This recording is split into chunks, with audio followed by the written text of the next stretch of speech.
Alright, so this is my final for Microprocessors 2. I made the Donkey Kong Barrels arcade game from 1981 with some slight modifications, so let's get started. So first I'm going to start with the features, and then I'm going to talk more RTOS. So, features of the game. Mario can move left, right, or jump along the girders, and if he's on a ladder, he can walk up and down, and at the same time, Donkey Kong is continually spawning barrels that roll down the level and down the ladders in unpredictable ways. So Mario must parkour and navigate around the obstacles to reach the end. The end is Pauline, of course, at the top of the stage. If Mario touches any barrels or DK, they have a collision and the game ends. If he reaches the end, he'll win. The game will end a different way, but in a positive way. There are Donkey Kong has two different sprites that are swapped between to create the illusion of him throwing the barrels. Other features, there's ambient music in the Donkey Kong game, sort of recreated from the arcade version. Custom wind music, sort of an improved rendition of the original. The Lose music was also custom, but it was more of a just generic Mario platformer losing sound. And then if the player wins, the screen will turn green and it will print you win.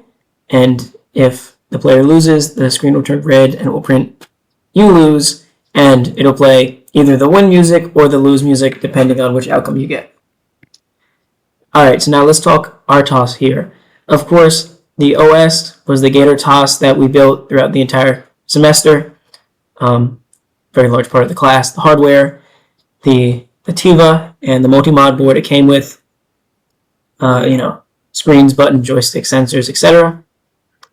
So I only needed 3 semaphores for this program. One for UART, for the thread that prints to the screen, one for the joystick, and one for the screen.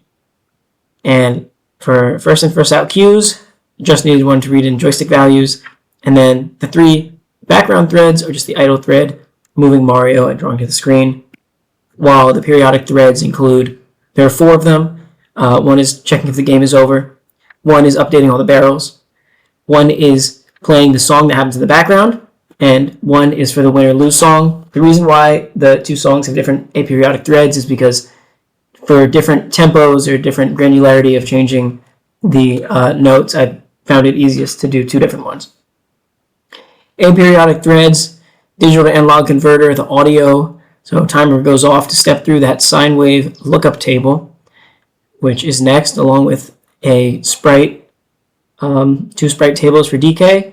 There's destructive barrels containing all their info, which ladders they tend to roll down, when DK should spawn them, etc. And then for libraries, of course, we use the GFX graphics library. So next I'll show a demo of the game in action. Alright, so now that I got camera rig set up here, should be stable, let's go ahead and take a look at the game. So,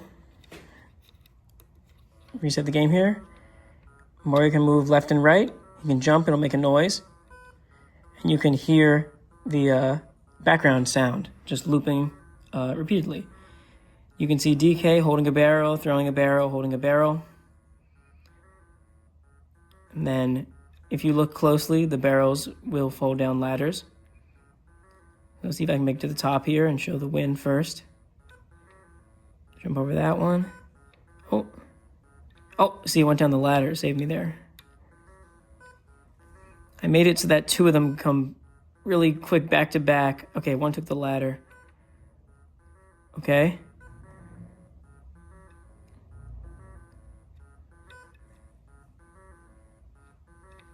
Oh. Very close there. All right, so you heard the losing music, and if I show the screen here, it output it once earlier because I was testing, but it will say you lose up top, and the screen is red. Now, let's try it again, get the win here.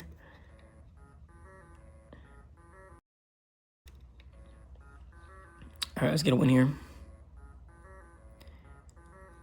the barrels ever make it to the top, to off the edge of the last girder, they'll actually wrap around to the top, so I can have a finite number of barrels. And DK will sense that it's about to come, so the sprite will match up. Oh no, is that the double? All right, we did it.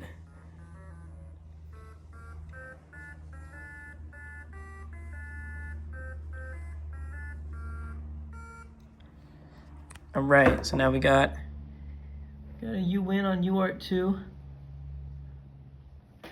I'm gonna spare checking DK's collision because climbing all the way up there is a whole task. I get to get a few attempts to get the to get a win, but DK has collision like the barrels. It'll end the game in the same way. So now I'll just let it play in the background while I go over a couple reflections and things I would have done differently. So one of the things I thought I wanted to do at the beginning when I did the milestones was have a button that resets a multi-mod button like I had done for quiz 1 with the Dino game.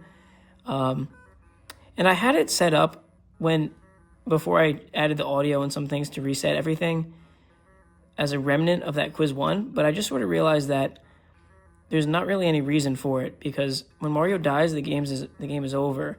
So I could just hit the multi-mod button on the TiVo for the exact same functionality. And then, so one of the things I was going to do too was add sprites for Mario and Pauline, because right now they're just 10 by 10 squares. And one of the things I realized was that, so what I did was I got a PNG, just like for DK. I dropped the resolution, converted it to a bitmap file. I then made it a C array, and I loaded it all in, so how it looked on the TiVo. And 10 pixels of width and height is not enough for either of the characters. It really looks like garbage. So I just opted to keep it as is instead of making the character larger, because I drew the board line by line, ladder by ladder, sort of like by hand, quote unquote, just testing values that looked nice. So I didn't want to resize the entire board just to and there frankly isn't room to. So those are some considerations. And if I was going back and I had more time, I'd probably have the barrels. I'd add a barrel sprite. And there are 4 different orientations for the barrel, so it looks like it's rolling, but I don't think it looks too bad right now, so that was kind of low priority. Once I got the DAC working from Lab 6, setting up the music was pretty fun. I did just an array of sounds with rests and everything, and I just had it loop through upon the game ending. The way I moved Mario was have him move left and right, and then if he's within 1 unit of a floor, just had him clip up and down. And then, yeah, that was just a lot of collision checks. The collision checks for the barrels were the same as for the ladders. It's just sort of a check if you're in this region, you can move up and down and such.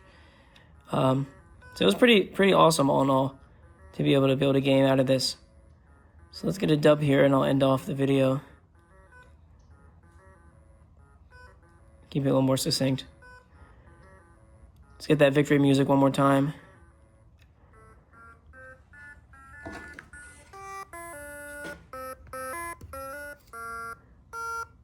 There we go. All right, well, I hope that you enjoyed the demo.